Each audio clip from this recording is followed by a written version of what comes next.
So, as usual, I like us to go through the presentation way to see what first you have done. Then I'll be able to make corrections. The first assignment I think was on variance. The first assignment was on variance.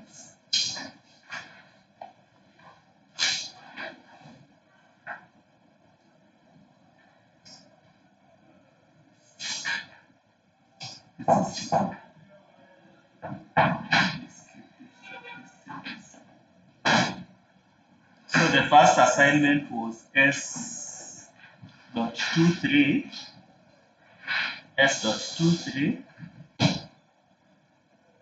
.12.9, S.23.12.9.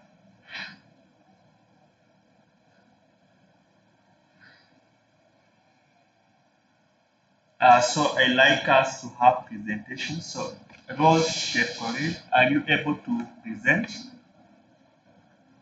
the first assignment on variance?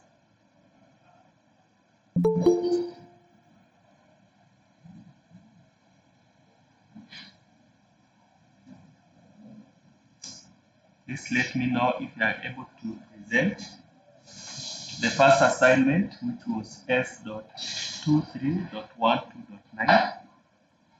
I'm not yet able to. Where I am, my connection is not stable.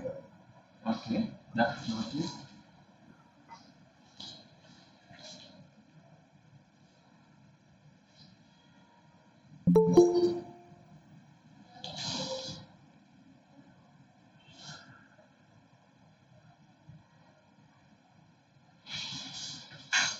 Ken, are you able to present the first assignment on the variance?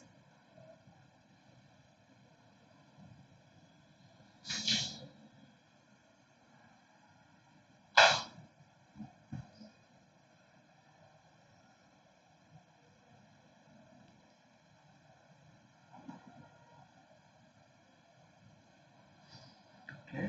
Jimmy, did you attempt the first assignment on the variance? That is S.23 .12.9. Sorry, I didn't manage doing either. I'll just follow up. Anyone who attempted so that you can see? Yes, S.23.12.9. So you have to join virtually to be able to present. Yeah, you can join virtually. S.23.12.9. Any person from the online class who attempted the one on variance. Hello. Okay, let me try to present. Okay, thank you. Join online to present others. Just join and mute.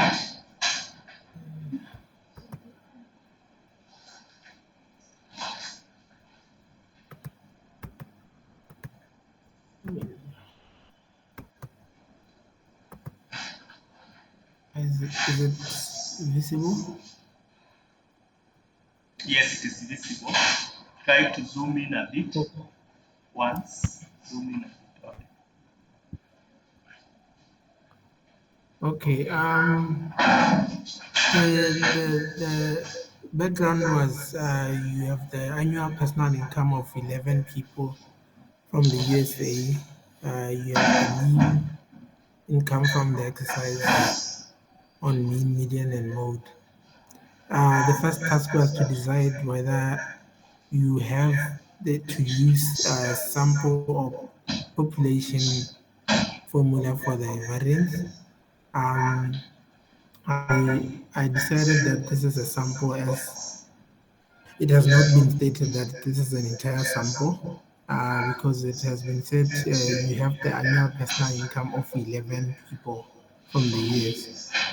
And then, uh, and then the second task was to calculate the variance of the income. Did I do that? Then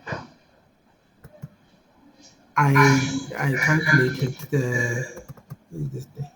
Yeah, I highlighted the data and then used the sample variance for formula equals var dot s, and then I got this number, and then the third task was to mention what does the number tell you. From my analysis, the number indicates how the data set varies from the mean, which means that the higher the variance, the wider the range of the values. In this case, there's a wide variance indication.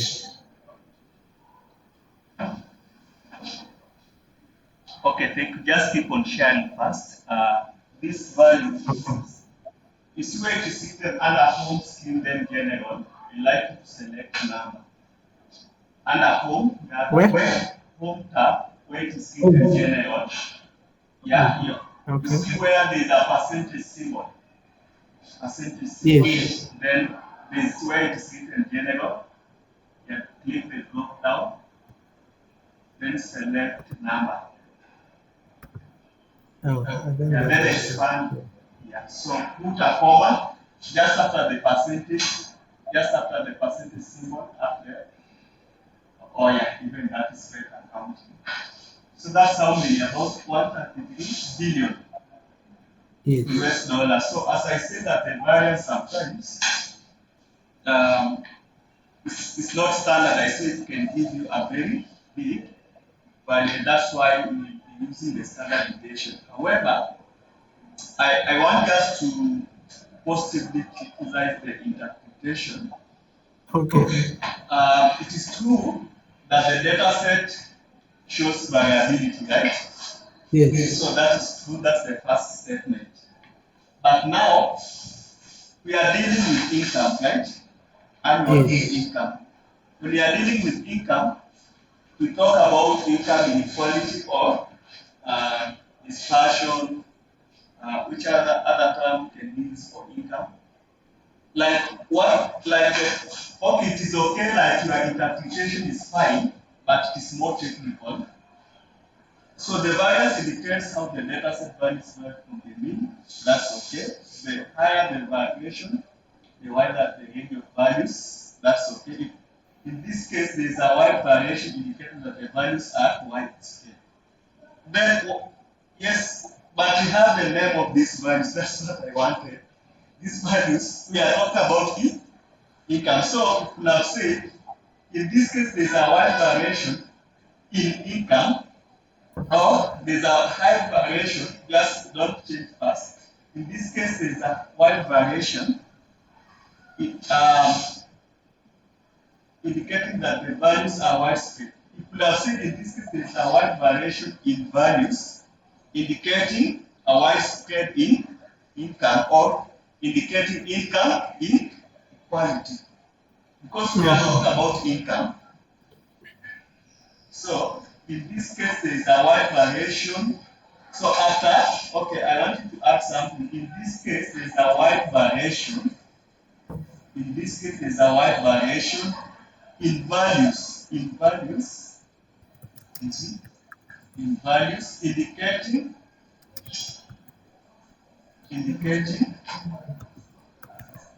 income inequality,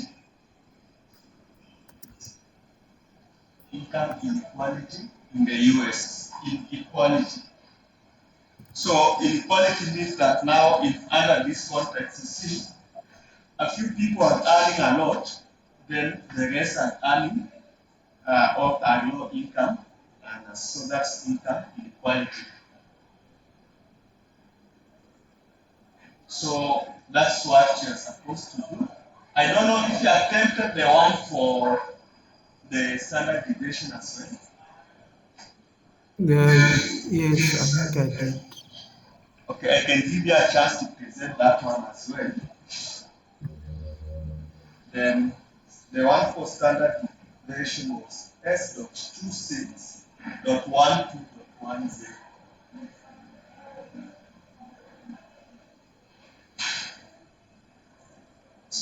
as you are opening that, just when you are interpreting the data, put it as per the title of like the subject matter or the domain area that you are trying to analyze. But I didn't get that. Or I was just adding a point by saying that whenever we interpret data or write a report, you look at the domain area. Like for instance, this one we are talking about income. If you are talking about maybe weather forecasting, if you are talking about prices of commodities, you ensure that you interject that Okay. because you have it here. So it's fine. You can share the one for the standard deviation. Register It moment was to S put dot my item. 23. It was 23 or 1. Let me confirm. Standard deviation S dot 26 dot 12 dot 10. S dot 26 12 10. S dot 26 12 10. Okay. I've opened it, but it was just okay. Did you attempt? In case you haven't attempted, you can give another person maybe to present.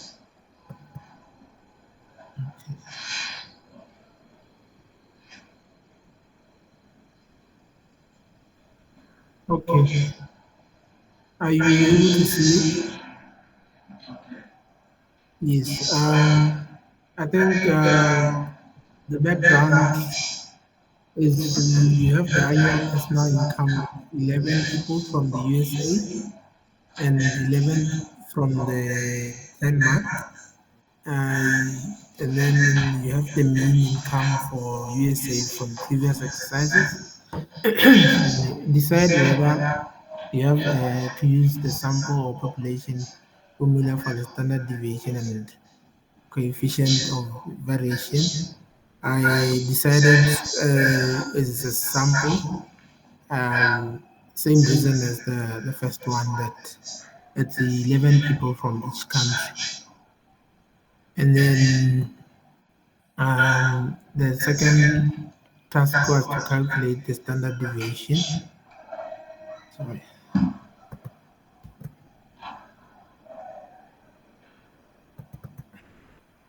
I used the formula of the standard depth.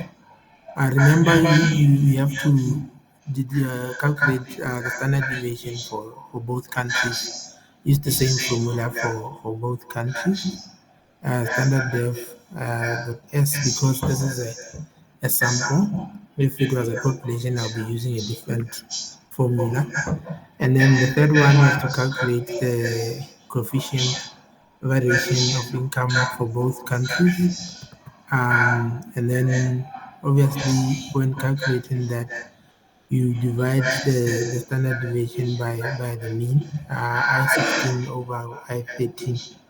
And then I got that number 192 for USA and 0.09 for Denmark. And then in terms of the interpretation, um, given that the CV is short for coefficient variation of USA and Denmark is not the same, it means that the average income is not similar. That's my interpretation.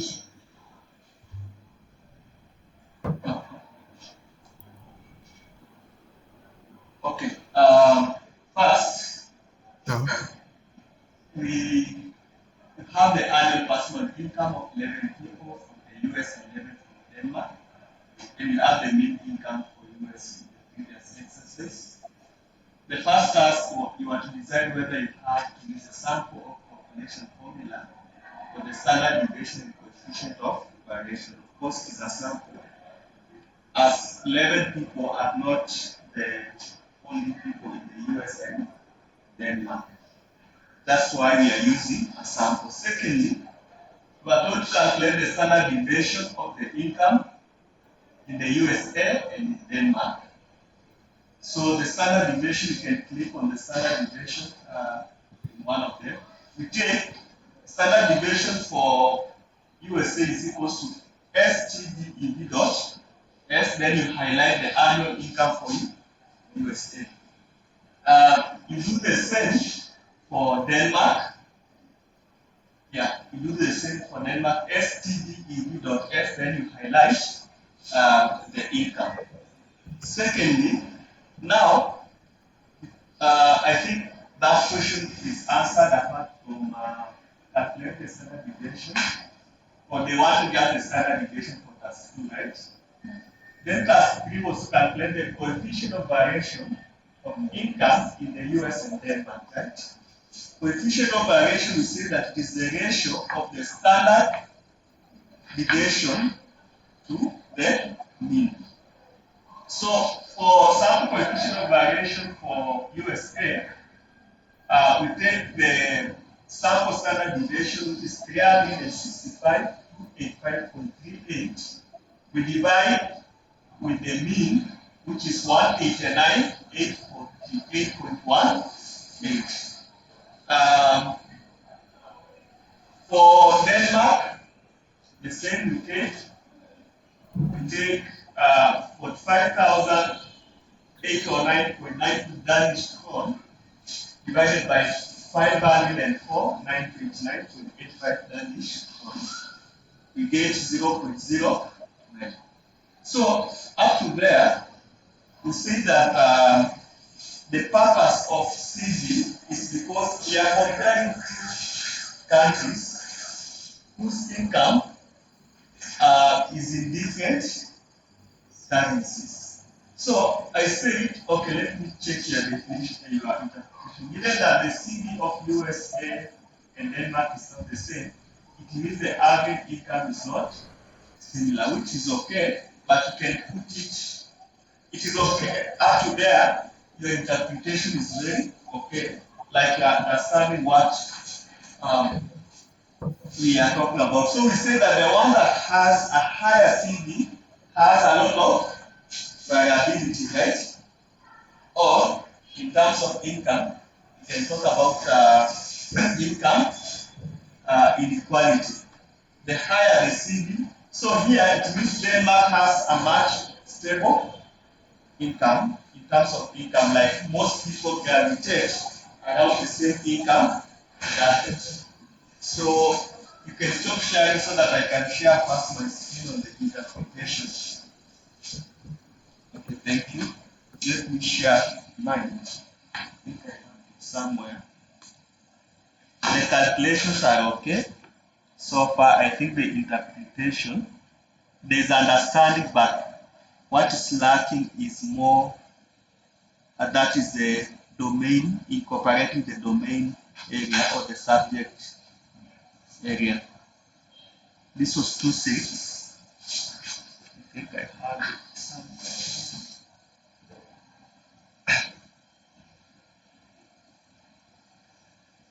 Yeah.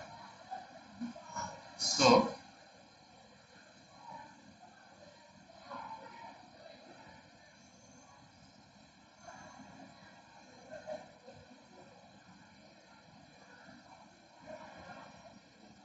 okay, my analysis, I went further.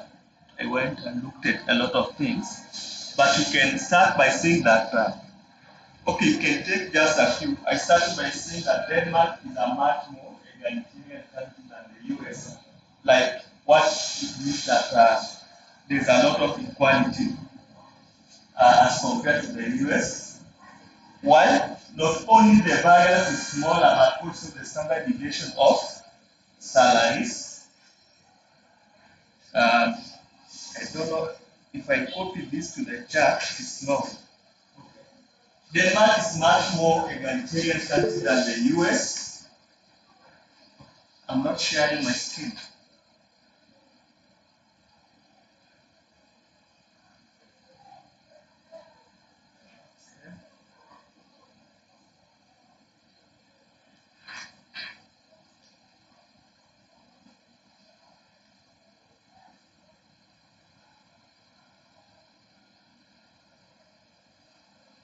So Denmark is a much more egalitarian country than the US. Not only the variance, why am I saying that? You are saying that not only the variance is smaller, but also the standard deviation of salaries. So what you can note, okay, I don't know if you are typing each and every one. Or I will share this. You can share by WhatsApp after the class. Right? So we are saying that you can get the feeling that almost all people in the country gravitate around the same income in Denmark. So I went ahead, because we are talking about income, I went ahead and did further analysis. Of course, mine was a bit detailed. I went did more analysis. That's where I went to calculate the median income to see if they did differ. The one for US was 55 US dollars. The one for Denmark was 500,179 Danish krone. So according to this sample, the average salary in the US is much higher. So 189,848 US dollars to 544,929.85 Danish krone is the same as 75,000 US dollars. This one. That's why, according to this, the average salary in the US is much higher. But, however, on the average, American earns less than the average Danish, which is evident from the median salary. We are looking, why are we using the median? Because of income and the variabilities that we have seen. So, now, of course, this is the area of interest that I want you to focus on here. The coefficient of variation. We are saying that finally the coefficient of variation of the salaries in the two countries are very different. So what does it mean? So this is the area that you can take note. We are saying that the coefficient of variation of the salaries in the two countries are very different. The coefficient of variation of the salaries in the two countries are very different. In the USA, we have much higher variability of income. In the USA, we have much higher variability of income, evident from the coefficient of variation. I'm saying finally, the coefficient of variation of the salaries in the two countries are very different. In the USA, we have much higher variability of income, evident from the coefficient of variation. In the USA, the value is 1.92. Of course, I just wanted to highlight that value of the coefficient. We are saying that while in Denmark it is 0.09, so it is good also when interpreting you mention those specific values. So I went ahead and said that by all means, a coefficient of variation of 1.92 is extremely high, while 0.09 is extremely low. Like when you compare the two, that's a very, very huge difference.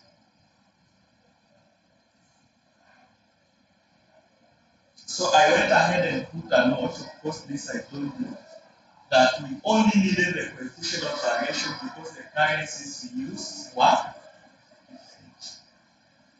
And the salaries in dollars for both data sets or in Danish krone. A comparison of the standard deviation will be sufficient. So for you to make this decision, you were supposed to look into the coefficient of variation. So we see that they are very different, and that one is parts of the US is more or much higher. Therefore, that is an evidence or indication that there is high income variability in the US or high or less income inequality in the US. And this is evident from the coefficient of variation. So, given that the main issue that I identified is on the interpretation, is there anyone who still has challenges to calculate the variance, standardization, mean, and coefficient of variation? Anyone still having challenges?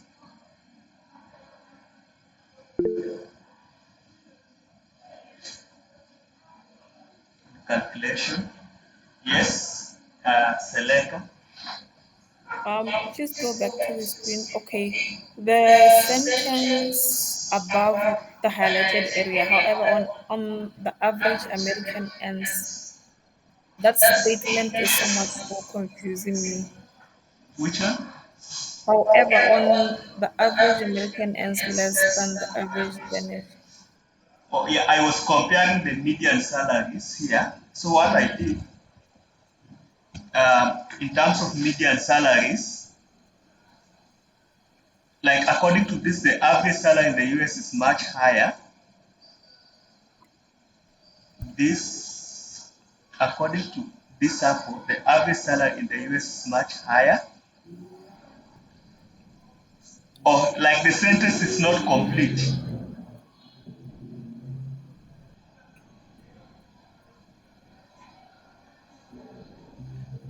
Seleka, you are saying that the sentence is not complete. You're breaking. Oh, sorry, let me check on that first.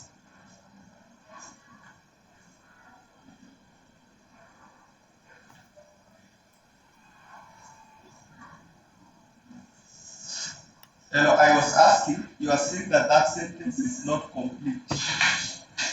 No, I was saying it's confusing me. Okay. But If you could just unpack it once again.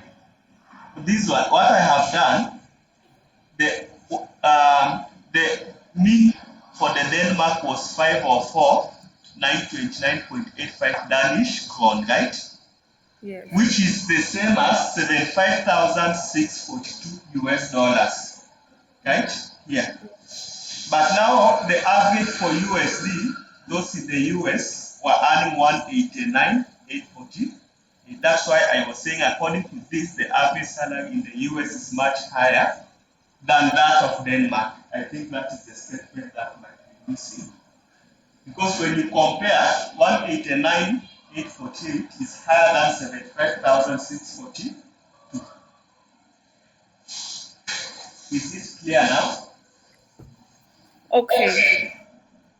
Like when you convert this 500, 175.17 Danish kron to USD, it is coming from an estimated value of 75,642 US dollars. Oh yeah. Oh okay. Yeah, now I get it. Oh okay. Yeah.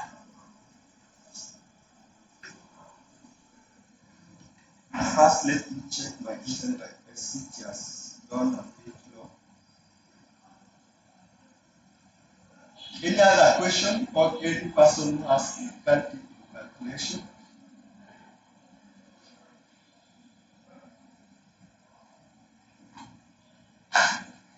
Okay. Um, Lydia, have you doing that one? You want to present on covariance and correlation. Covariance and correlation is, it was 292211 and 32121. 292211. I just filled virtually. Then you mute, I give you my mic.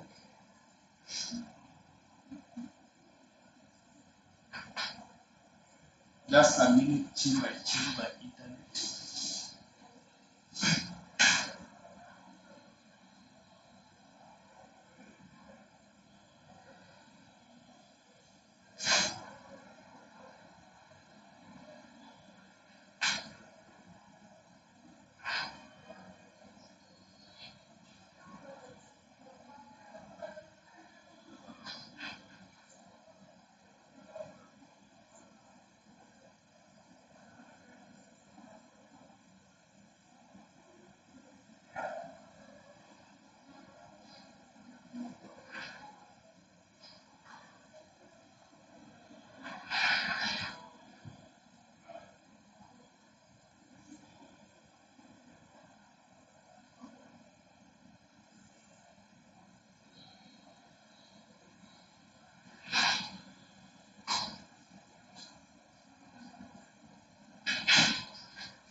question?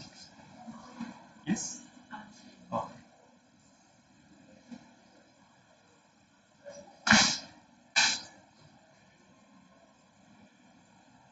Okay, hope now I'm audible.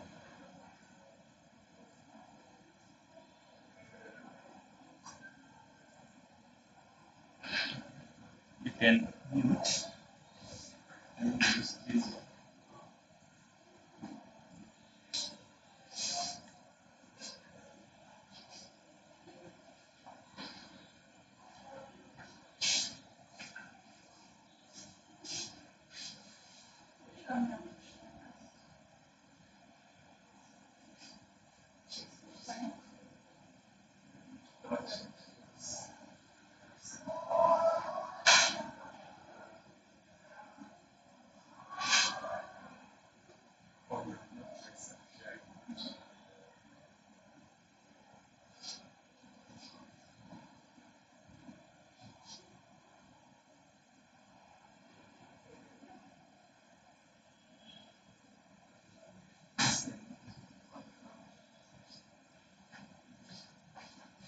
The one on covariance. Covariance was 292211.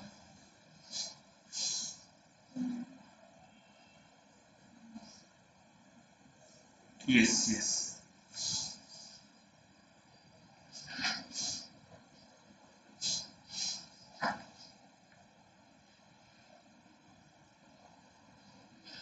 Okay, you are given a data on the search reading and rating scores of several students from a lesson on cross data and data codes. I don't think it is speaking the frequency. Try to move it close to your ear. You are given data on the search reading and writing scores of several students from our lesson on cross tables and data codes. Determine if this is a sample or population.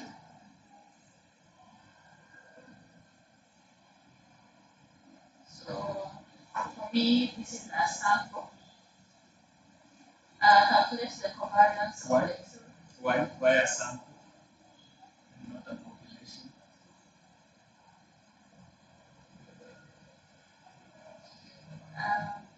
Since I think, I'm not so sure. I think it's because Yeah. it's not the whole class represented, just a few students who are engaged. Yeah, because from the statement you have been told that you are given data on the SAT readings and writing scores of several. It tells you that it's like that wording, the several means that we have some that have been left. So this is a sample. Okay, that's fine. Okay, determine if it's sample for population is a sample. Calculate the covariance of the two data sets.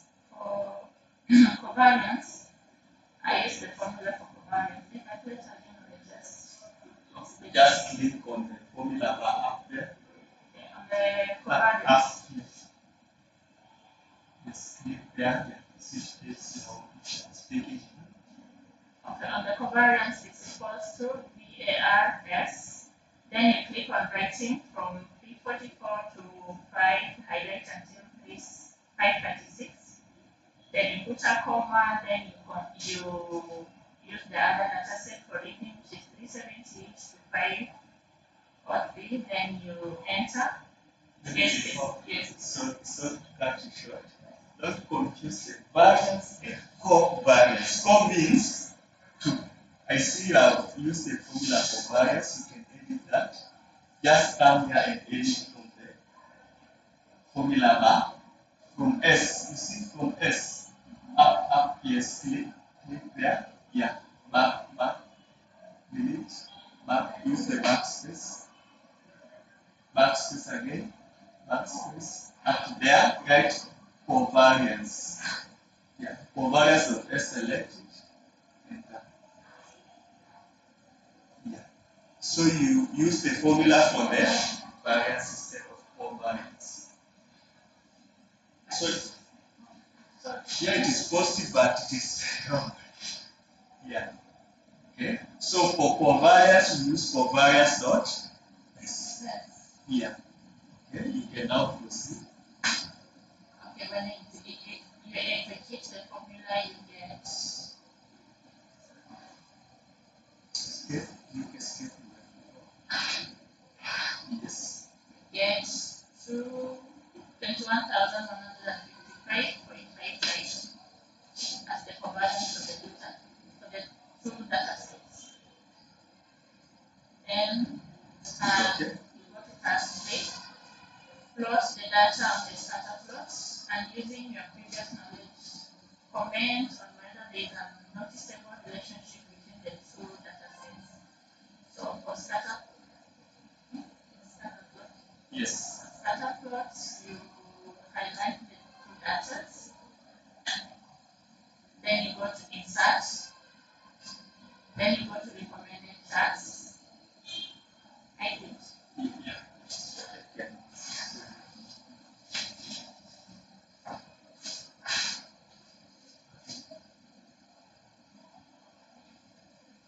Highlight the two data sets, you go to insert, you go to recommended charts, then all scatter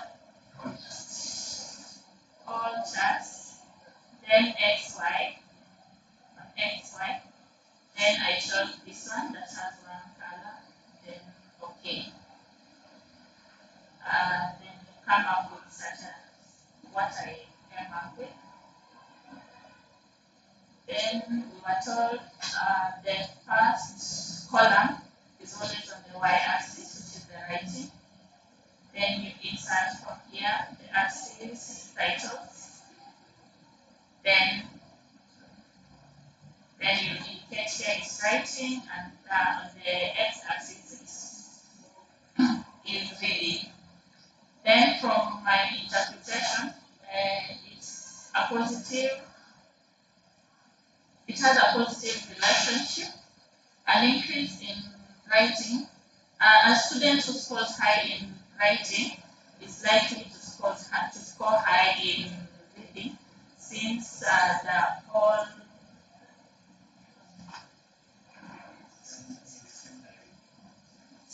moving in the same direction.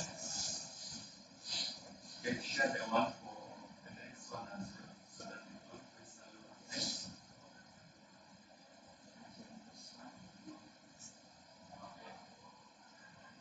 The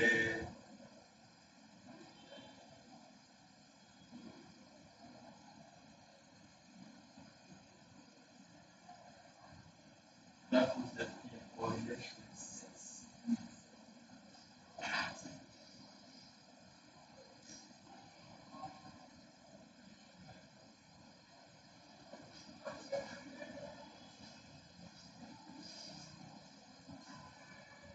Yes, it was that one. You're given a data of the SAT scores from the correlation exercise. The first task is to calculate the correlation coefficient of the two data sets. So the formula for calculating the correlation coefficient, you do equal to, then you type correlations. You highlight writing, the data set for writing from 344 to 536. You put a comma and then you highlight again reading, data for reading from 370 to 540. Then you execute.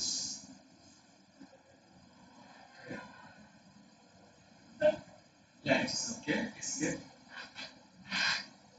Then I got 0.938 as the correlation coefficient for the two data sets. It is okay. Comment on the strength of the correlation between the two data sets. I'm not sure about that, but my small knowledge tells me that the correlation between the writing and reading is strong positive. They move together. If you got the one for covariance, why is it that the one for correlation is different? Okay, you can keep on sharing. Just keep on sharing and comment. So we say that first we start with the covariance, right? We say that the covariance will just show the direction of the relationship, either positive, negative, or no relationship. And based on what we have done, we got positive, which shows that um, the marks that the student will score in a written test is directly proportional to what he or she scores in reading, meaning that they move together, right? Now, coming to this correlation now, correlation will give us both the strength and direction. So it starts by saying that not only the marks are moving together that the students will score, but also like the strength of relationship 0.93 we say is very good, like all strong. So the relationship, like the correlation between writing and reading, is strong and positive. Strong and positive. Strong shows the strength, right? Positive means that they move in the same direction. So the correlation between the writing and reading, or correlation between the marks, because they were talking about the scores, the SAT scores. The correlation between the marks scored by students in written and reading tests is strong and positive. This means that the two move together or are directly proportional. Any questions in regards to the correlation and covariance? Any difficulties in either calculation or interpretation where I don't understand?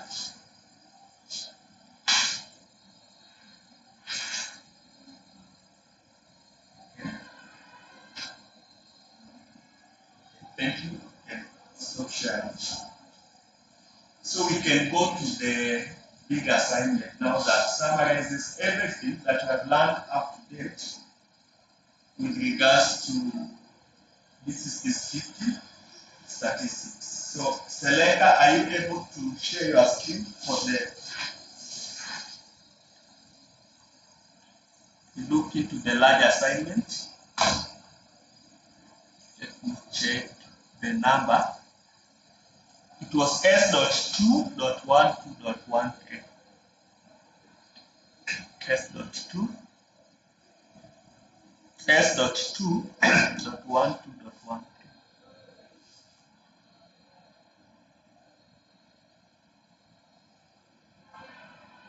S.2, right? .12.13. Seleka, are you able to share your screen? Did you attempt?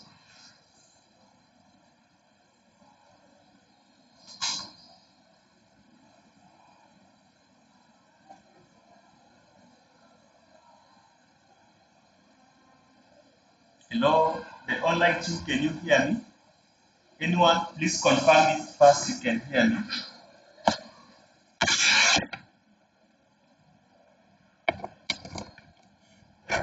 Can you hear me?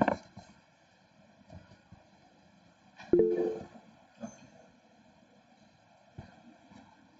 Or just for anyone who attempted the assignment, please can present so that I can be able to do it. Anyone who attempted either the physical team,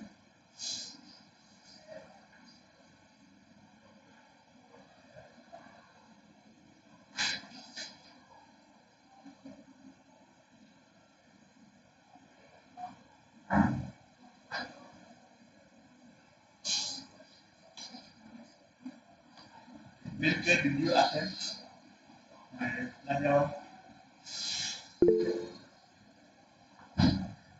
Okay. Anyone who attempted, because that's the only way that I can be able to. Or even if you have not attended, anyone who is willing to share his or her screen so that we can go through together to make life easier. Anyone who is willing? Okay, you can share. Yeah, just share, we revise together.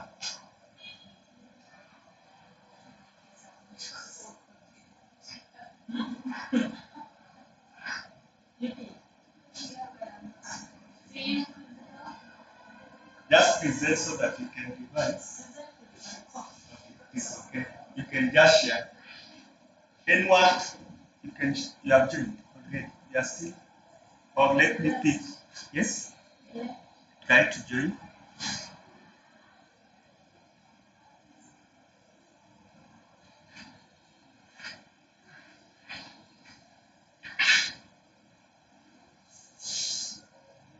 Okay, the one doing the talking is do it. Just share so that I can guide the team. So I'm requesting the team as you are doing also to, because of time. I'm sure after this session, again, people want to be coming back to the current English.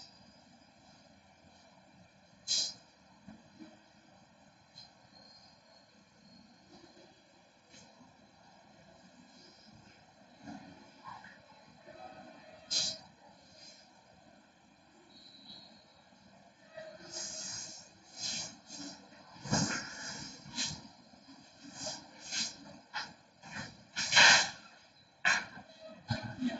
So we start from task one. Task one. Wait, task one, then worksheet. Yeah. So um, you have been told what are the types of data and the levels of measurements of the following variables: customer ID, mortgage, year of sale. So the first column, customer variables somewhere. And customer, what are the levels of variables? No, type variables, not customer variables. We have variables. In front of it, they want, after variables, they want type of data in front of it. You want like something in a table. Yeah, type of data.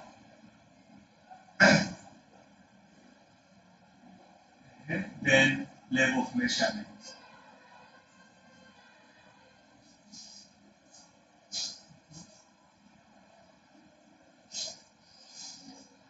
Measurement.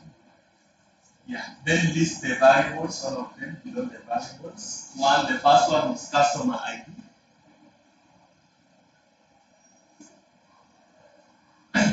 The second one was mortgage.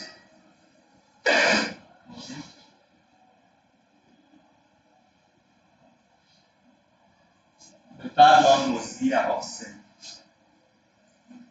The third one was year of sale. The third one.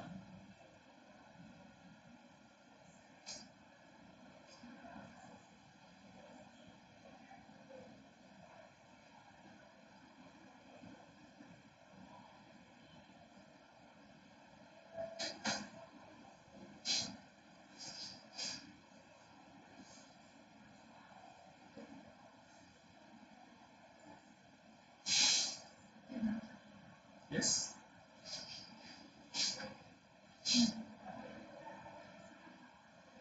And you just try to undo the mortgage, year of sale.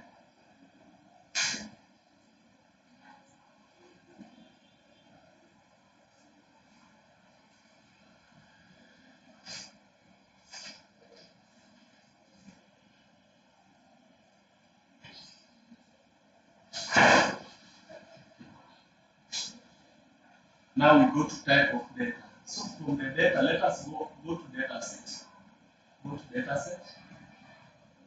Let us look for the column mortgage. The first one is, yes, customer ID. Look, or you have interchanged. Let us start with customer ID. Customer ID, I think, is something like well, it's like scroll your data upward from the scroll bar. What is, yeah, customer ID? Customer ID is unique. Like we can't share the same customer ID. So this type of data is qualitative, and the level of measurement is nominal. Yeah, qualitative nominal. Qualitative nominal. You can go and put there. same worksheet, task 1. Custom ID type of data is qualitative. Level of measurement is nominal.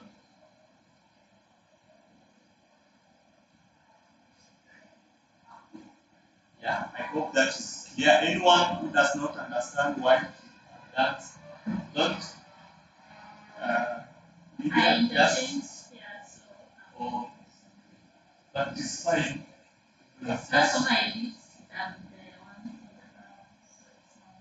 Type of data, qualitative, yeah, level of measurement is nominal.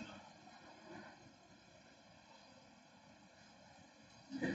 Now let us go to mortgage and look at mortgage column. So go and look at mortgage column. It was somewhere under product.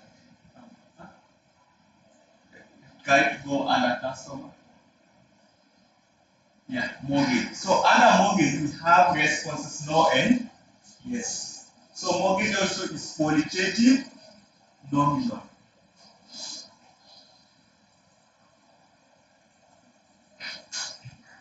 In case you have any question on why we are saying that, you can just ask so that. Yeah.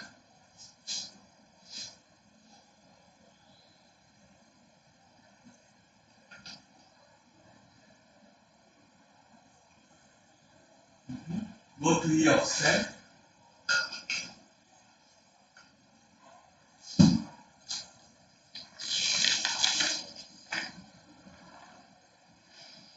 Year of sale. We'll get year of sale. Which one? Which type of data is it? Qualitative, level of net. Yeah, yes, year of sale is qualitative. Okay. Because year of sale, 205, 207, but this is quantitative. Yeah. Because if, for instance, I want to get the difference, when this can be calculated. Year of sale is quantitative. Is it discrete or continuous? Yes. If a property was sold in 2 or 5, can it change? It can't change. It will just remain 2 or 5. If we would have had a column saying years maybe since it was sold, then it would have said continuous. But year of sale is quantitative discrete. Quantitative discrete. This is not like age. Age is continuous, but this we are talking about year of sale. Maybe you can say how many years have elapsed since this property was sold. So you can do calculation. But now, year of sale, if the property was sold today in 2024, it won't change. So that is what you are supposed to do with regards to this. Any question, team, on task 1?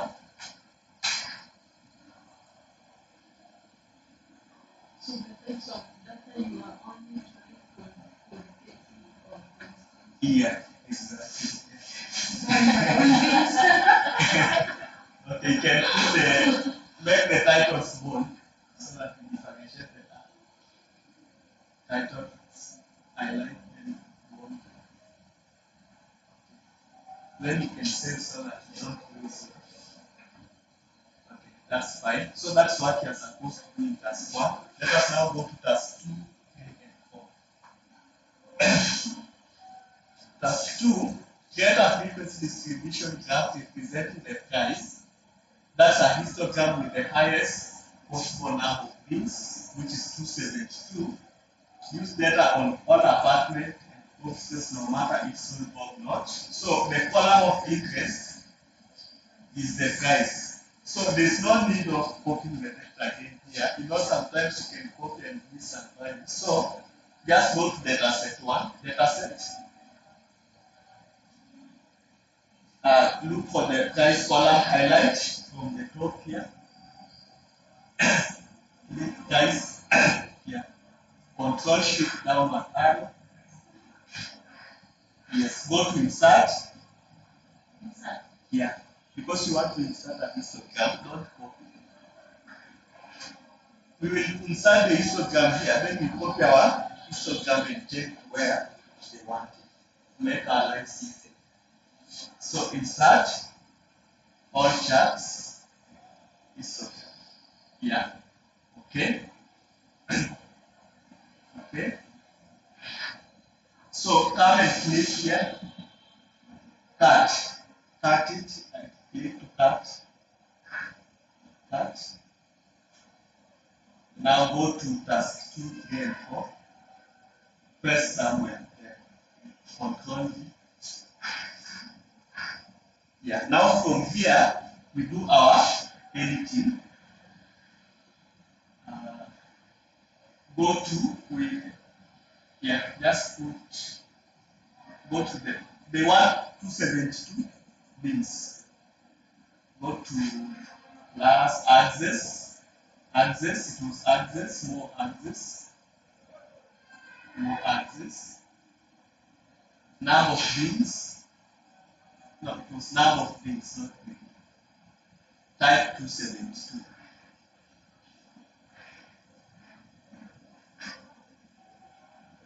Yes. Yes, that is what they wanted. There, just a minute.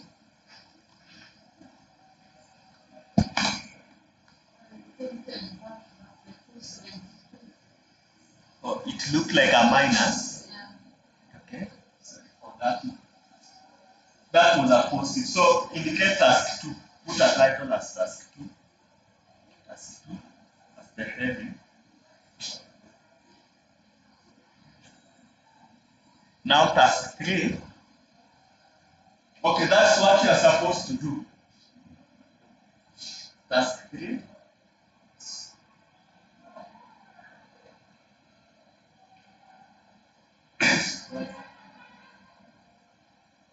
Task 3.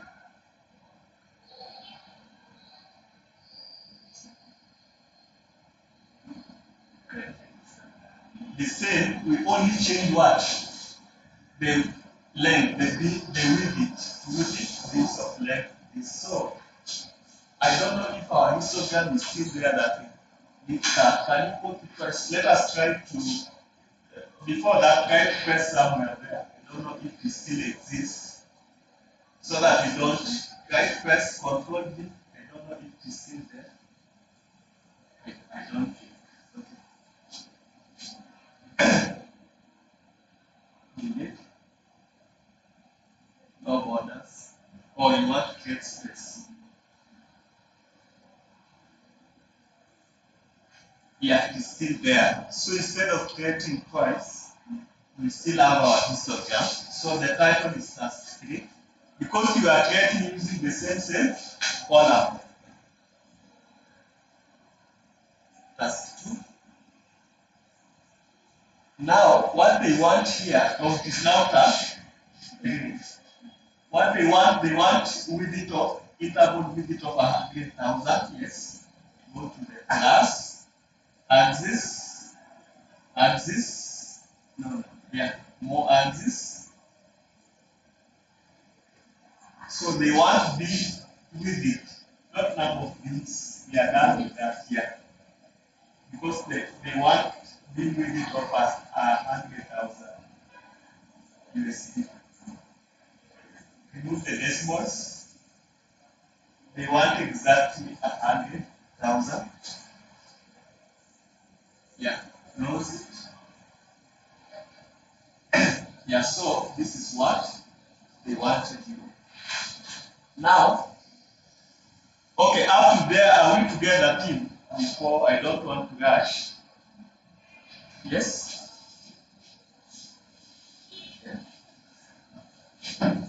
You are lost where exactly?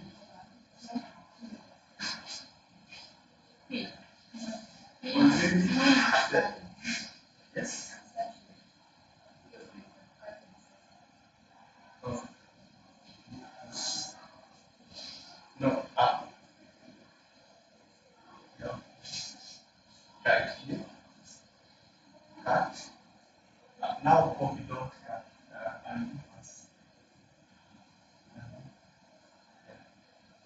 Just copy. Okay, just a minute.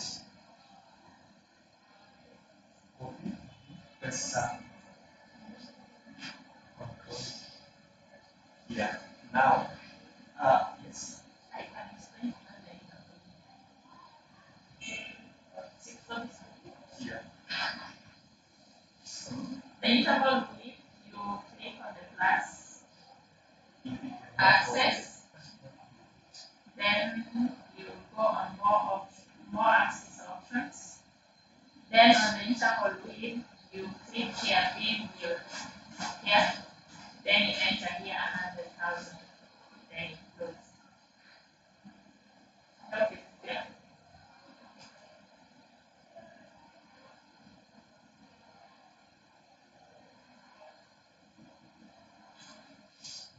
now,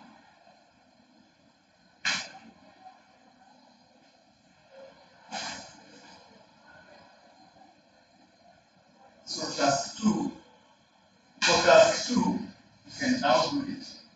For task 2, for those who are lost, in case you have the original, click the plus button, go to access, more access, and select pass yes. More access, then yeah. The number of pins will be 270. Then close it. Yeah. For task 3, the one that they wanted you to have. Maybe you can do the process of task 3 now. You click again the plus, access, more access. Then now you go to bin window and type 100,000. Bin window and ensure you type 100,000. Then you close it after. Yeah. So that's what they wanted you to do. Now, so interpret your results. I think it's here. If you look, what they wanted you, the objective was to compare to see if the two histograms point to the same result, which is true. Like most of the property prices, you can. So the interpretation was that most of the property prices I can even copy and send to the team here. Both of them point to similar insights. Most of the property prices are concentrated in the interval of 217, 564 to 317, 564. I'm going to show you where that one is. You can copy paste this first. Just a minute. So, if you look at this, you see the highest bar. The highest bar. It is called not bar, it is called bin. The highest bin here, the interval is 217, 564 to 317, 564. Have you seen where I'm getting the value from? Now, 2, I've said it is 2. 217, 564. So 217 here is around from here to 317. 317. Sorry, around here. So that's what they wanted. Like the interpretation is that the histogram point to similar insights. Most of the property prices are concentrated in intervals of 217, where you have the highest bill, 217,564.07 to 317,564.07. You can read that from your histogram. It is somewhere down. Try to expand your histograms maybe so that the team can. You can drag first the task 2 one So once you arrive so that it creates space. Yeah, try to expand the one for us, which is more clear. Yeah, yeah, up to here. See the 217,564, then 317 starts from this border. So the interpretation for this was that the histograms point to similar insights. Most of the properties prices are concentrated in the intervals of 217,564.05 US dollars to 317,564.07 US dollars.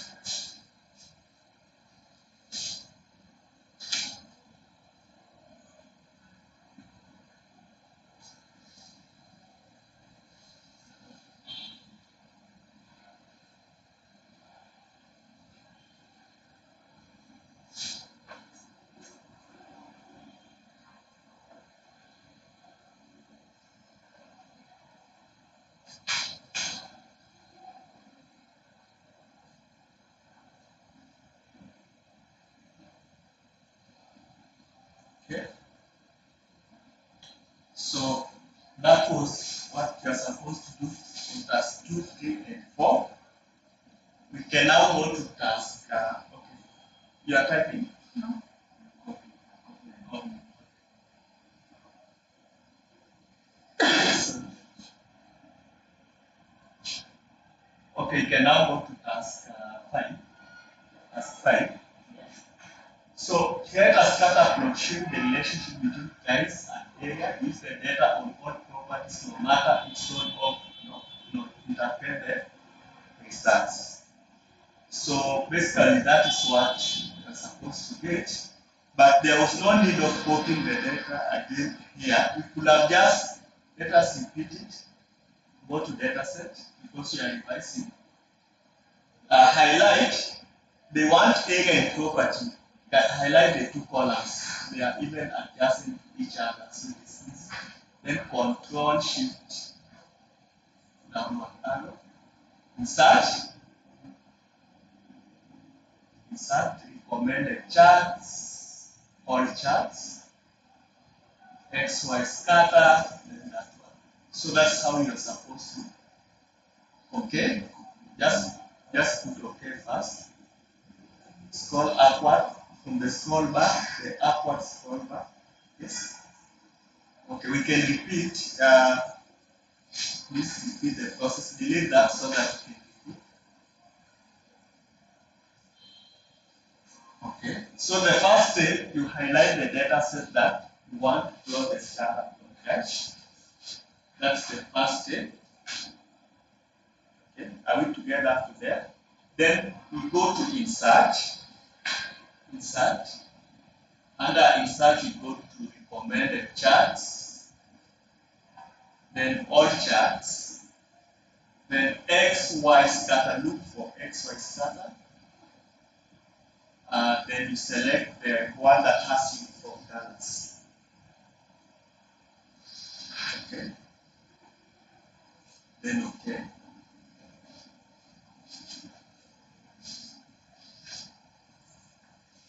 Is it okay?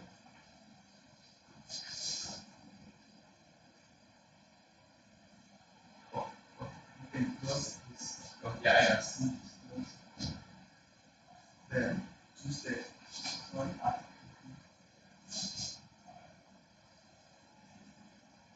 That's because you can now cut it and press cut and press on task time. So from there you can label the axis title. Yes. I should print an English. It is fine here. So normally the first one will be the x-axis. So our x-axis is area, it's square feet. X title, the x title, x is this one. The horizontal title.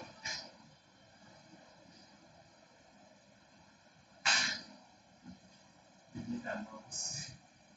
I think the touchpad and two bars just disappear. It's easy to work with a mouse. Area is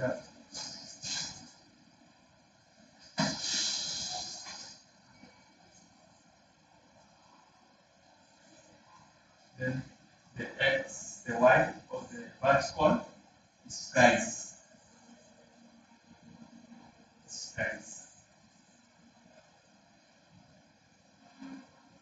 So the title can put a relationship between price and area. Relationship between house prices and area. The title of that scatter plot will put relationship between house prices and area. Relationship between house prices and area.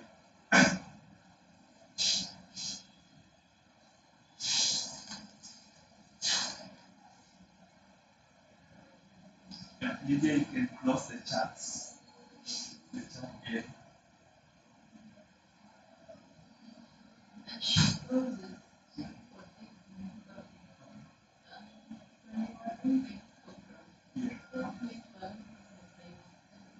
Oh, the histogram.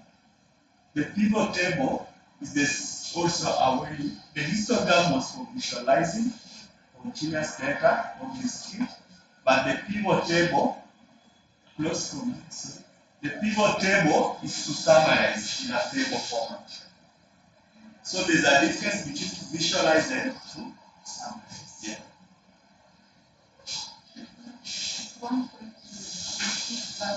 We are coming there. There's a question that requires us to do that.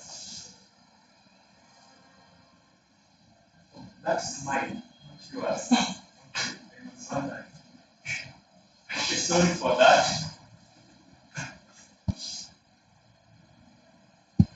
Okay. The next question, we are going to do the aspect of task 6 and 7. So it is here now, task 6 and 7.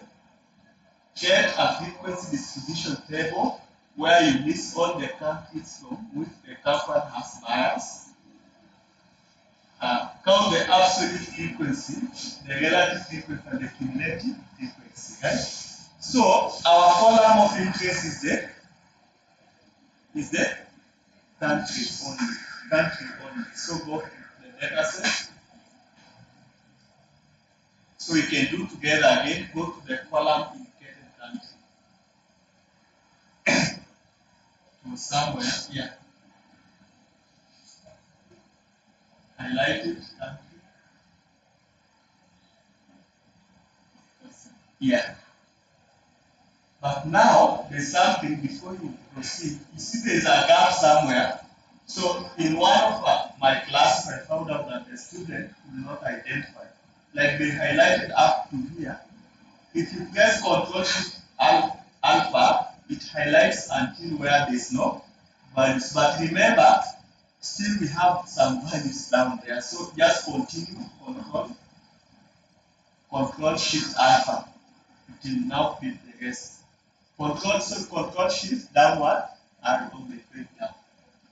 Don't do it manually. Yeah, that's right. So you see, it has now highlighted everything. Okay. Up to there, have we all managed to highlight?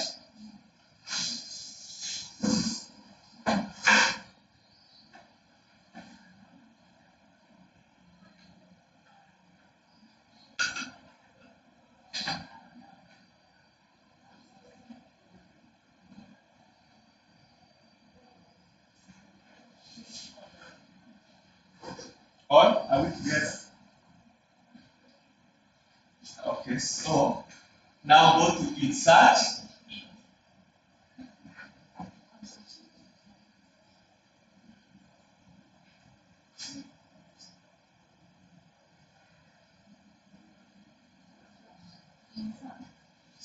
Yeah, okay.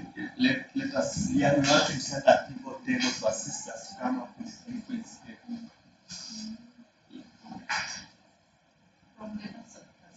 Yeah, that we have highlighted. Just a minute.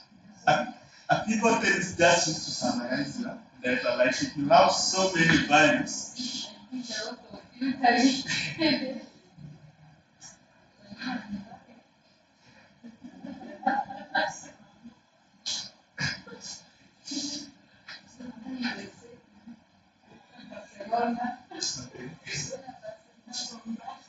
okay, just a minute. The online team, I hope we are okay.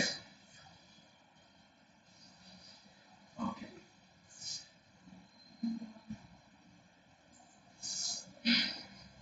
It's now fine.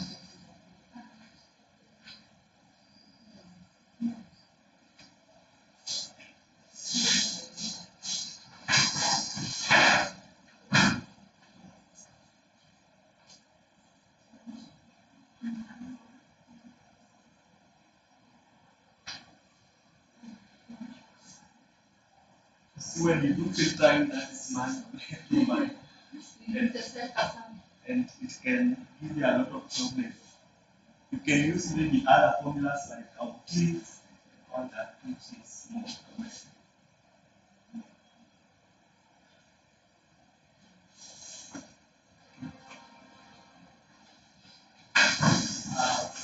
You have highlighted the entire column.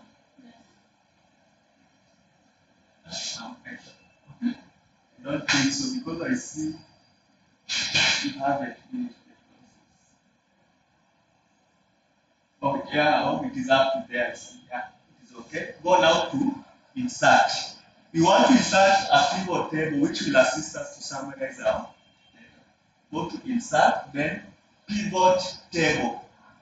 Pivot, not pivot chart, pivot table, it is here. Pivot table, not pivot table. It's written pivot table. Yes, click pivot table. Okay. Once you click pivot table, it depends. Others, I think, is asking for blank. I think is the data highlighted? It means the data is not highlighted. Just a minute.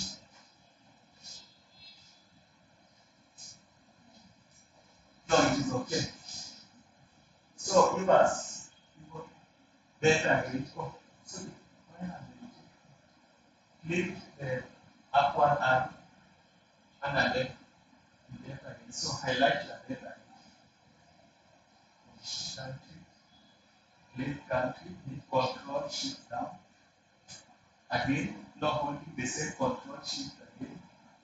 The same way, don't interfere with anything. Just start again. As I like it.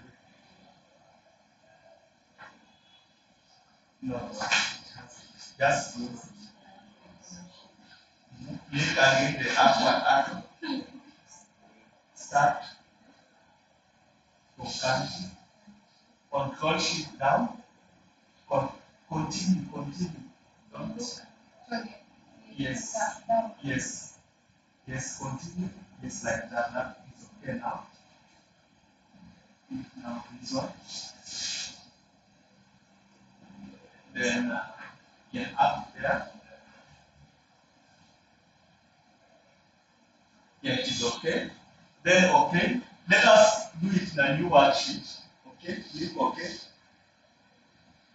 Yeah. So what we are interested first is the one countries, then the count, right? Frequency, right? So we are going to guard country to the raw field, then again guard the same country to the back values. Guard country to the raw, guard the same country to the values. Okay, up to there, just to wait a bit so that the rest of the team can do.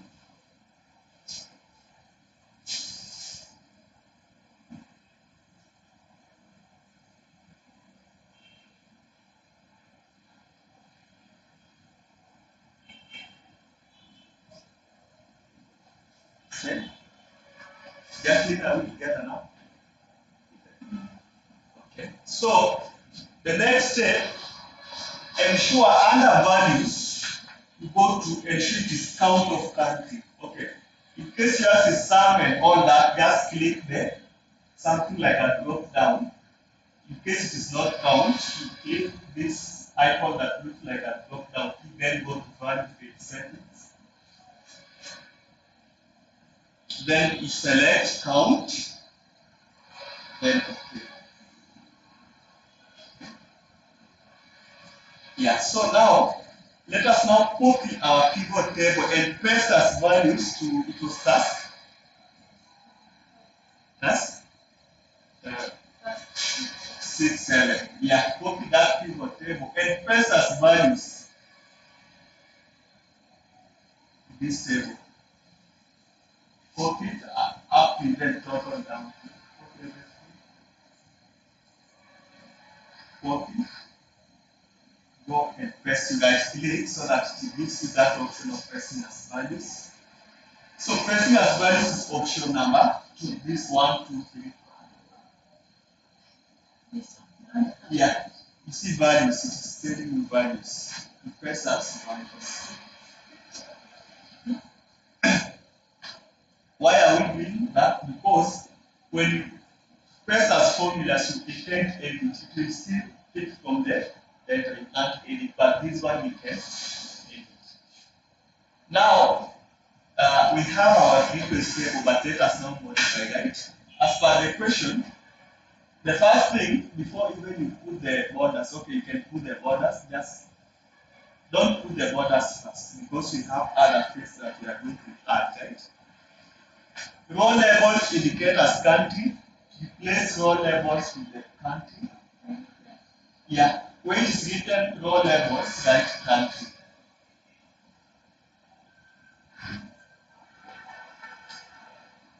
Country. Where it is written count of country, it's what you call frequency. Because count is frequency, right?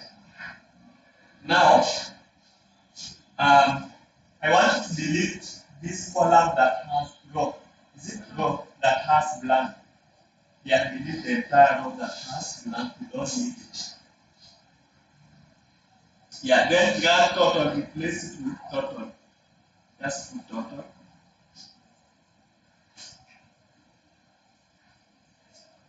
Now, up to there we are okay. So the question they want us to create a frequency distribution table where you list the countries from which the company has buyers, which is okay, like we have it, versus number of buyers. Number of buyers is the same as the frequency. Maybe just to be specific, the question just put number of buyers so that we are specific. Frequency is the same as the number of buyers.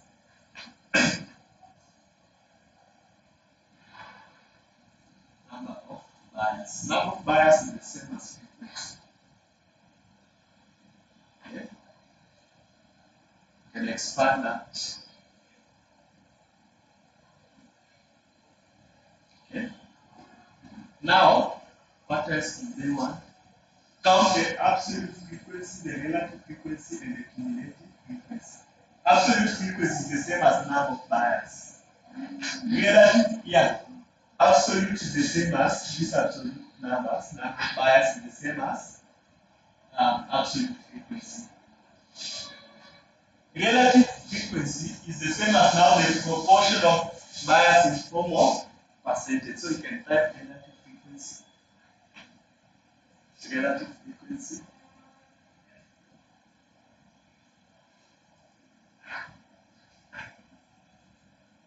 So relative frequency for Belgium it will be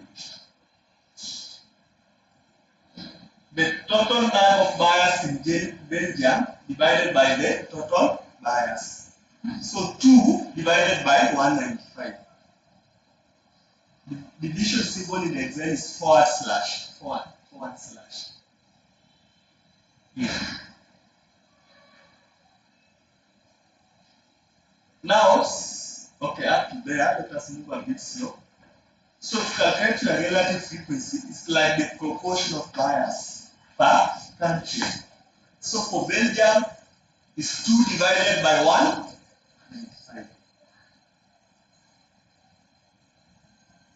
Okay? 2 divided by 195.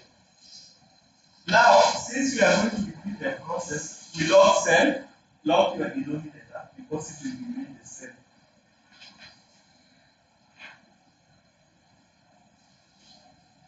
Log click on the formula log D18.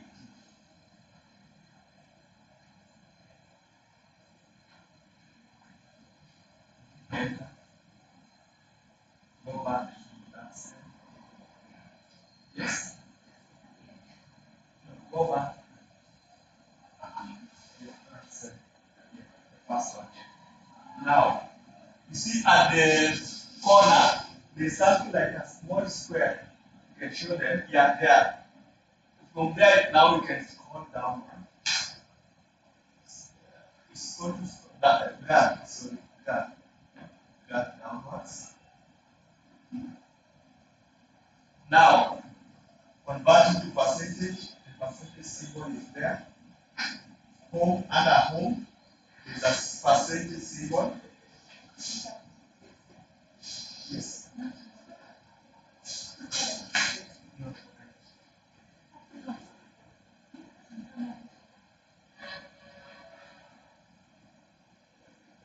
I know what you have done manually.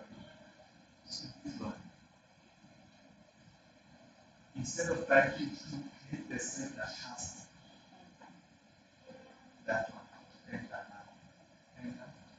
Now go back to that number. Yeah, drag out to total. Up to total. Up to total. Yeah. Now go to the percentage. This cell referencing will assist you to see now. You see the way we have done. When we type 2, we keep on picking the same cell, but when we found, now it's the adjacent cell. Okay? So up to there, I hope we are together. Now, before we calculate the absolute frequency, let us, because we will be required to come up with the Pareto diagram, right? Let us arrange our data in descending order. Let us arrange our data in descending order. You can demonstrate that to the team. I highlight the number of variables. Yes. You want to arrange, highlight from country. Okay. So relative frequency, before even we repeat on how to do, I want us to understand the logic, right? Because the term looks technical, but relative frequency is the proportion, like proportion. If you have 20 students, right, in your class in terms of total, then maybe 5 score an A. What is the percentage of students who have scored an A? You take 5 divided by 20. That's what's called the relative frequency. Now, with that understanding, you can now repeat. Just repeat calculating the relative frequency. Yeah, just delete and repeat it.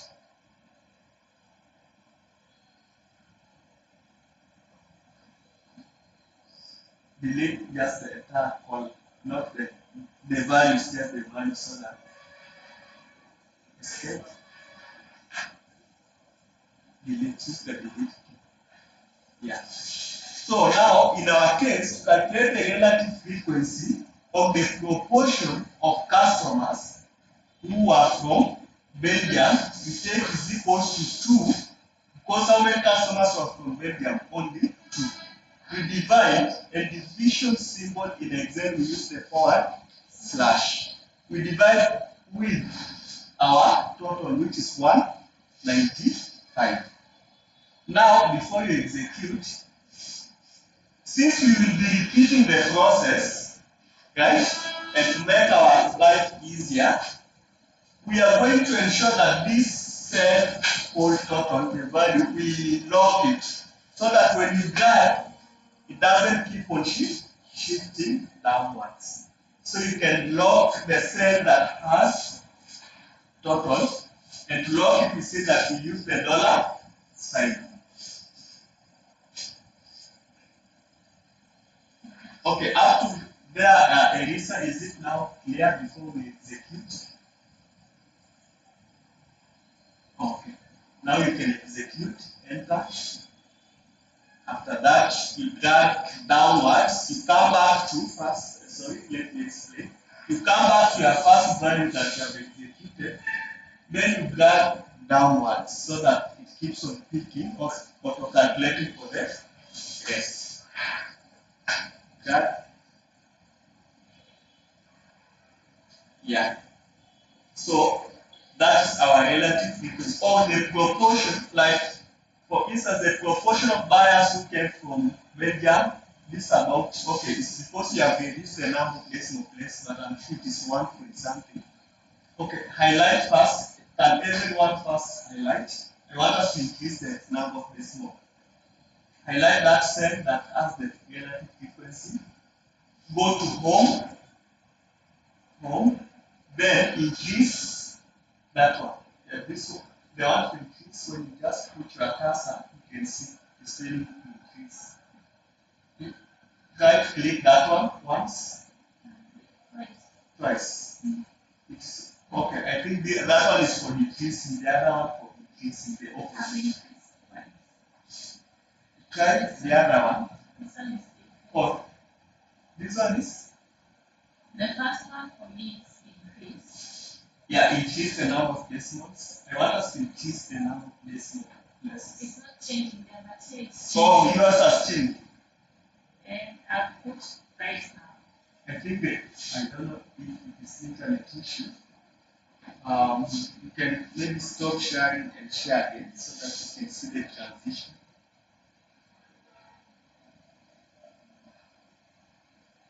Okay, we are almost done. Can't share. I've seen they can't share. Okay.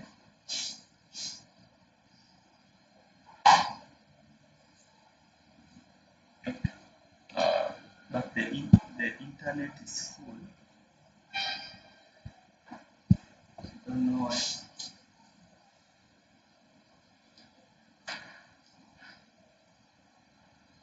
Okay, just a minute. Showing that the internet connectivity is okay.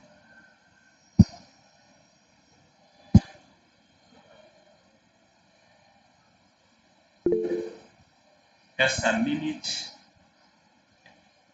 What about now? You can hear me now? Okay. You can share your screen. Thank you.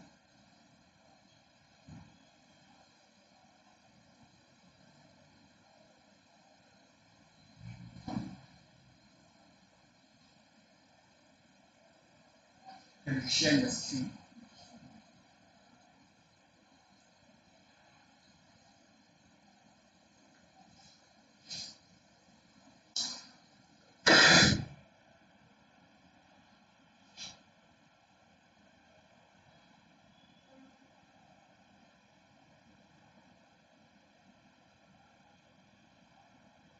Yeah. So I was requesting her to just show again how to increase the number of decimal.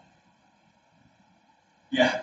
You see, there is if you go to home, where you have the percentage symbol, then the comma, we have the increasing number of decimal places icon there. So you see now that we have increased to 2. For Belgium is 1.03. Denmark and Germany 0.51, 0.51.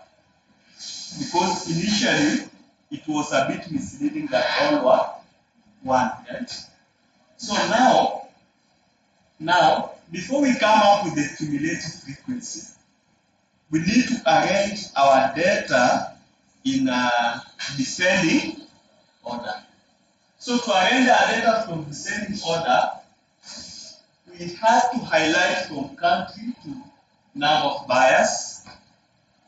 up to there. Don't highlight the total. Obviously, if you highlight the total will be at the top, which is not true. Highlight from country to buyers and leave the total. Don't highlight the total. Okay? Then after you have highlighted, you go to data, go to data, go to data tab, then sort, click sort. Okay. When you click sort, there's a window that pops up, right? When you click sort, there's a window that pops up. You sort by number of buyers, then order largest to smallest, then okay. Yeah, so you see now US is now at the top, that it contributes to 90.77%. Like in terms of market share, you can see that US alone. If US is down, the entire company is down. Now, let us now go to cumulative frequency.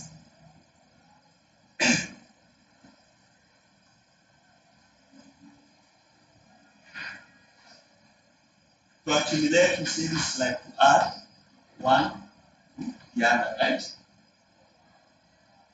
So our first cumulative frequency will be the same as our first relative frequency, which is 90.77%. So our first cumulative frequency is equals to, you click on that cell that has 90.77. Enter. Yes. Now the second cumulative frequency will be the first cumulative frequency plus the second relative frequency.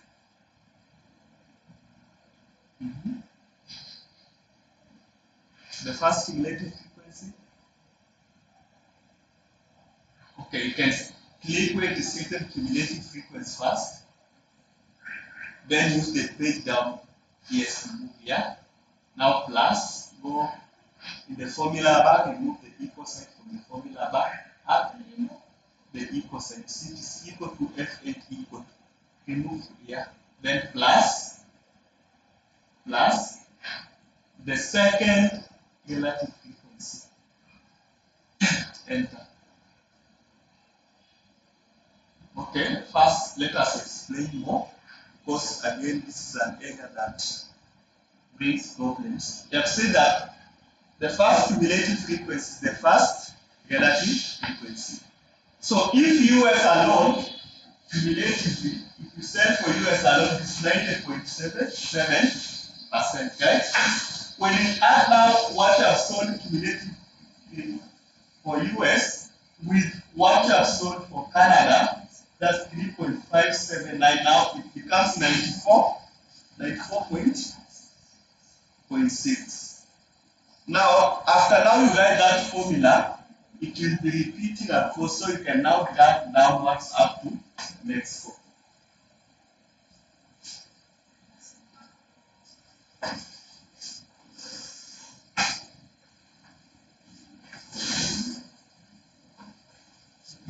Okay.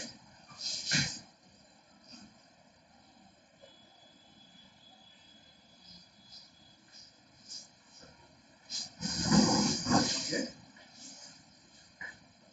We have now for Canada and US. Now the rest will drag downwards. It will just stick automatically up to Mexico. Yes? No, you got from, you see this something like a square here somewhere there. Yeah, not total to Mexico. Because the total cumulative frequency will be 100%. Yeah.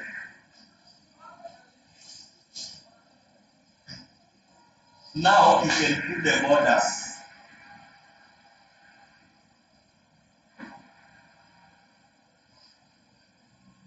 So this is the frequency table they wanted you to come up with. So So I don't know now. Rachel, is it now okay? Yeah. So this is the one that they wanted you to come up with.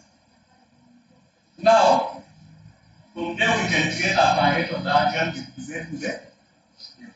In fact, even this Pareto, you see only US is the main here. Without US, there is no nothing. But let us come up with the Pareto.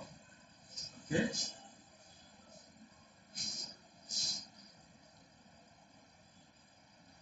Come up with the Pareto. We need which columns?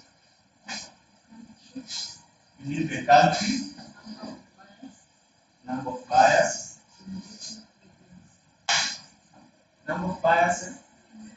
and cumulative here.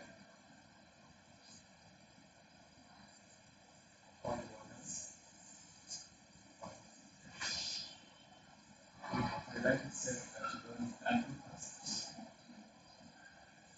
I like that page.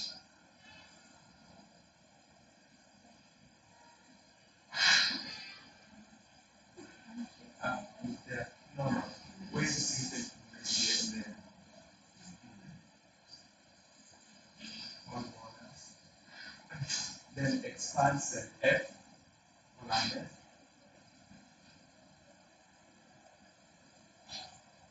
Yeah.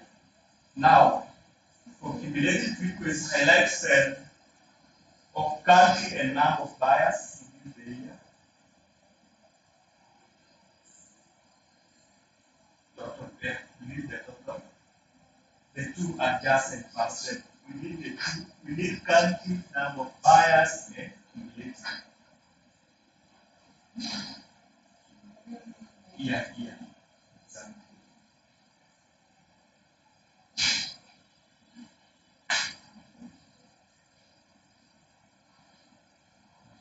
Then control. You see, remember control. So press control. Click on the title cumulative frequency. Then control shift downward arrow. Yes, that's okay.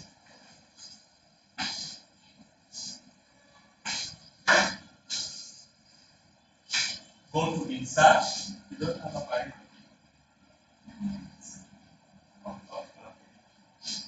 Go to insert. You are almost done.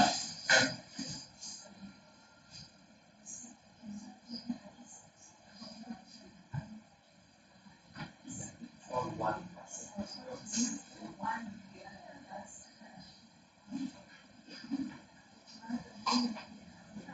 Yeah.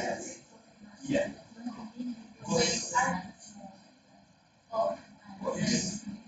It is going the other way. No, it should. Like the last one, yeah, accumulation. Go down to insert recommended charts, all charts. Of course, is that one, but let us go to all charts. Combo, look for combo. Where under combo, when it is given cumulative frequency, the second analysis checkbox. You click on that box. Yeah. Then okay. I'm requesting the team for about 10 more minutes so that we close on this. Yeah. So basically that's what you are supposed to do in that question. It was task 6 and 7. You can put the title as task 7. You can put the title as task 7.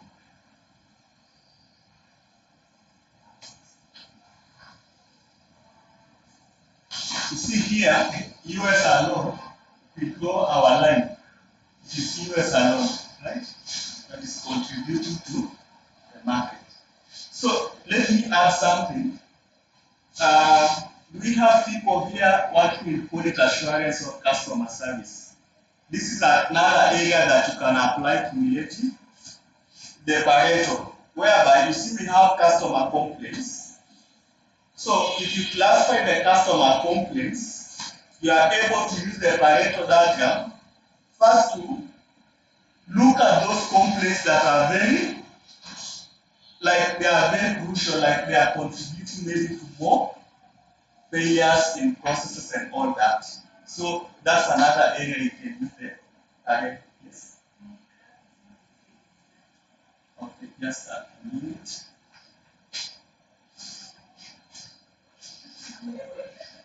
No, it's just okay.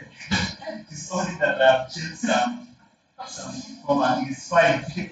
It's only that I've made. Yeah, you look at how it is moving. That's okay. I have just done some more adjustments, but it's okay. Same as this. Just put the data levels.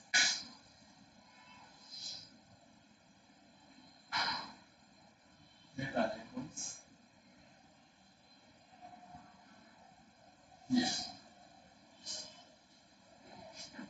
It's only that I've done more formatting. That's why it's like that.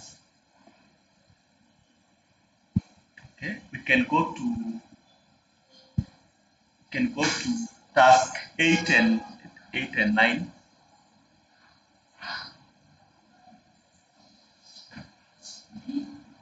8 and 9, what did they want? Calculate the mean, median, mode, skewness, variance, standard deviation, then interpret. That one was as well simple. You use the manual way. Not the manual, but the formulas. Right? It is okay, still that's fine. But the easiest way, let us use the data analysis tool so that we can get all these metrics once.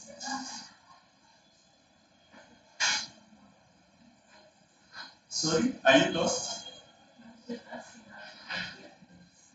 Which one? Or this one? Let us use the data analysis toolkit. Okay, this is fine. I don't dispute, but I think it consumed a lot of time. Let us use the shortcuts. Go to data, data analysis, the one that we added. I hope you have. Do you have it, Jackie? This one. Then descriptive statistics. Okay. Input range. Input range. Click that arrow that points upward. The price column. Let us go to the original data set. Go to price column. Yeah, highlight from the title.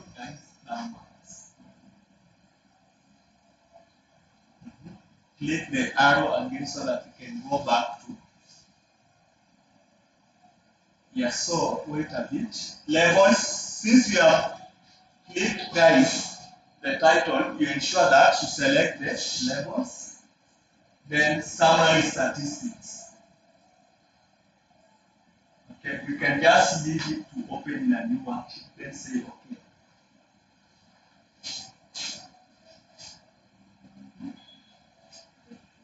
Okay, just click OK. You see?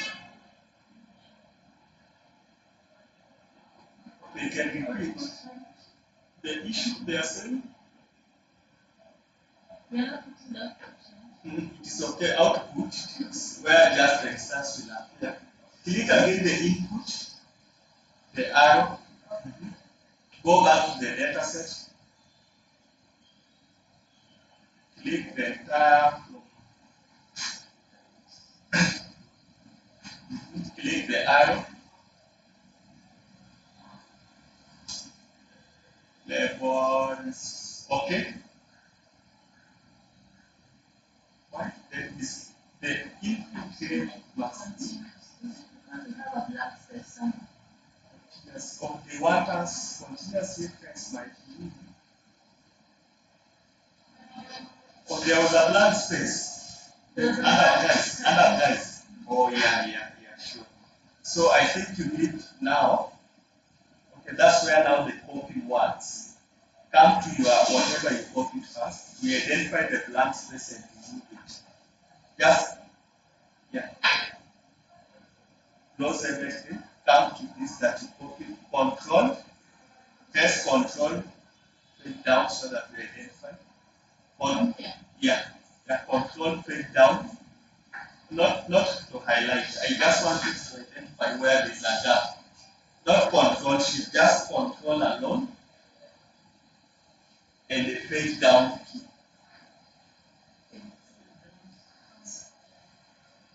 It's not blank. Okay, let us repeat the same but now use this column that we have copied our data with. You see, go to data. I don't know why. Data analysis. Descriptive, okay. Let's select now from this area.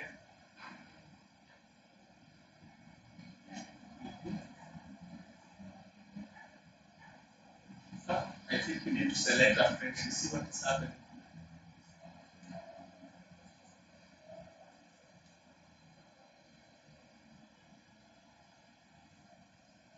Okay, we try to be a bit faster because of time.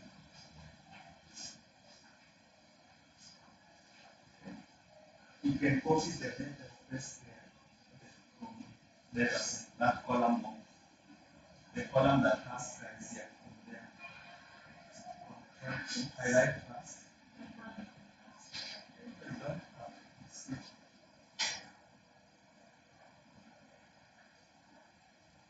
Control shift that one.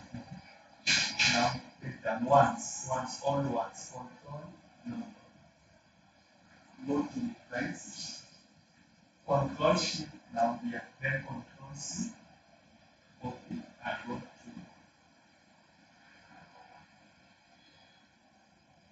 somewhere here. Control D. Now go down to the analysis. You don't have it, so you have and go to file. Which has what now? Just a minute. Go to file, go to more.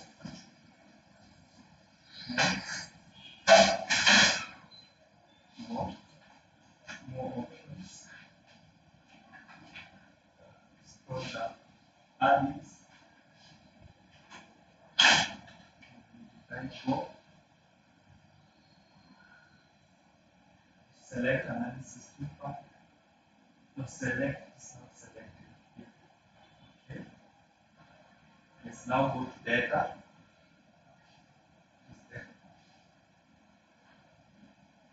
Data analysis.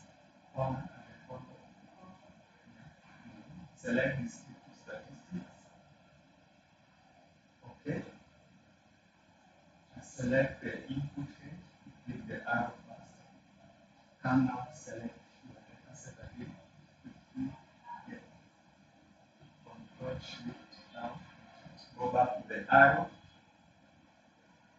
And now labels in first row because we have selected and should state labels. Yeah. Then what we need? We need summary statistics. We need for summary statistics. Then okay. So we have next one.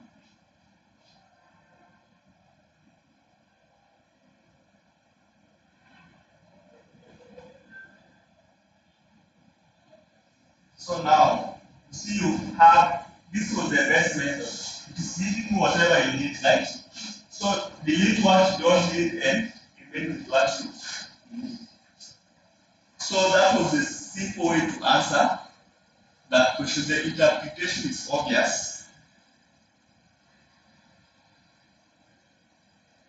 Okay. So you will delete what you don't need and remain with what you need because you are told to calculate the mean, median, mode, and standard deviation. Okay, and skewness here. So the skewness is positive, right?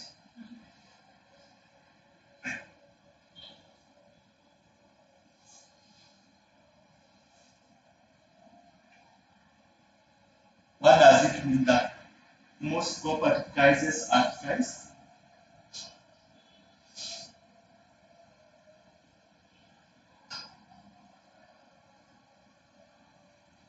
Okay, I want to assist you on the skewness. Skewness is positive. I want you to go where we plotted the histogram. Was that 2? Was it that 2? Yeah, if you look at this histogram, this one is positively skewed. Sorry. So, meaning that most of the properties guys are price low. You see, the outliers, which shows the has higher prices. We have most properties are priced low, which is to around 217. You look at the highest one towards that. So that skewness shows you that most properties are priced low. So if you can look at it from the histogram, you can see the one that has the highest bid has is between 217 to 317. Then your outliers, you see the outliers is $517 there. We can move to the last task of task. Oh, not yet. Oh, last task 10. Now task 10 calculate the covariance and correlation coefficient. No matter if the properties are sold or not sold. Calculate the covariance and correlation coefficient between price and area. Yeah. So what was your covariance? Yes. Let us just do it. So this is still a sample because that's not only the company, the US need estate. So for S is equals covariance dot S, then you highlight price then area. And it is calculate the formula just to see how it is taken. Because this you have revised again today. Just the same method. Covariance of price then area. Okay, I want us to confirm if we got the same covariance scale for those who have just attempted. This is how this is. 24 million. Just put the comma so that I can yeah.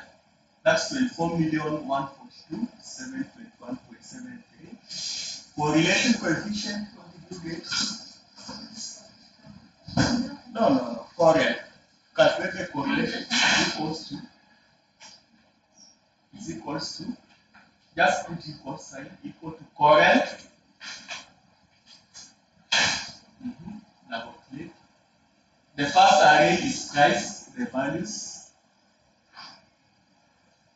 comma, comma, comma. The second array is the area. Enter.